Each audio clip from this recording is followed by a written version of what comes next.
श्रीमद् भगवत गीता जो हिंदुओं का पवित्र ग्रंथ है, इसमें जीवन का पूरा सार बताया गया है। गीता में भगवान श्री कृष्ण के उन उपदेशों का वर्णन है ना, जो उन्होंने महाभारत युद्ध के दौरान अर्जुन को दिए थे। और ऐसे में इस ग्रंथ में भगवान श्री कृष्ण द्वारा अर्जुन को दिए गए उपदेशों की पूरी श्रृंखला है।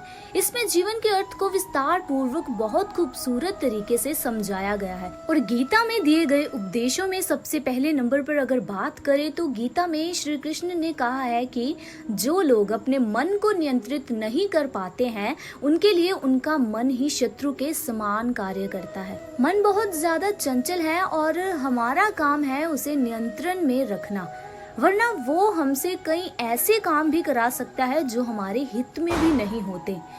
नंबर 2 पर गीता में श्री कृष्ण जी कहते हैं कि क्रोध से भ्रम पैदा होता है और भ्रम से बुद्धि का विनाश होता है। बुद्धि के व्यग्र होने की वजह से ही तर्क नष्ट हो जाते हैं और ये व्यक्ति को पतन की तरफ ले जाता है।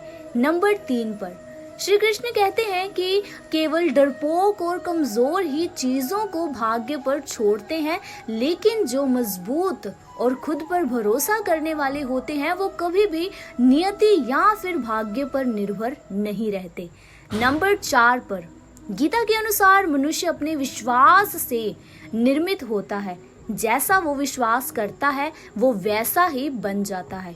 इसलिए अच्छे कर्म करते हुए हमेशा स्वयं पर विश्वास रखना सीखिए।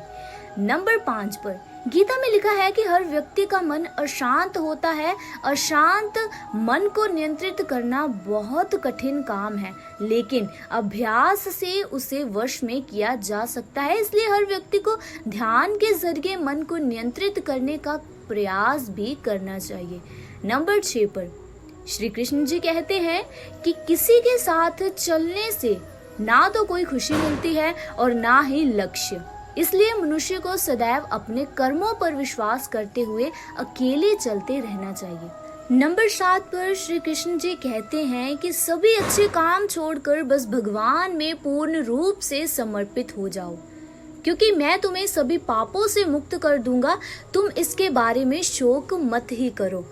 अब ये तो थे कि भगवान श्री कृष्ण द्वारा दिए गए गीता के अनमोल उपदेश, जिनमें कि भगवान श्री कृष्ण कहते हैं कि ऐसे लोगों के लिए उनका मन ही शत्रु होता है। तो ऐसे में हमें गीता की सबसे खास बात जो कि इस उपदेश में दी गई है, उसका अर्थ समझना अत्यंत जरूरी है। ऐसे ही ज्ञान और धर्म से जुड़ी और भी जानकारी जानने के लिए जुड़े रहिए हमारे चैनल के साथ।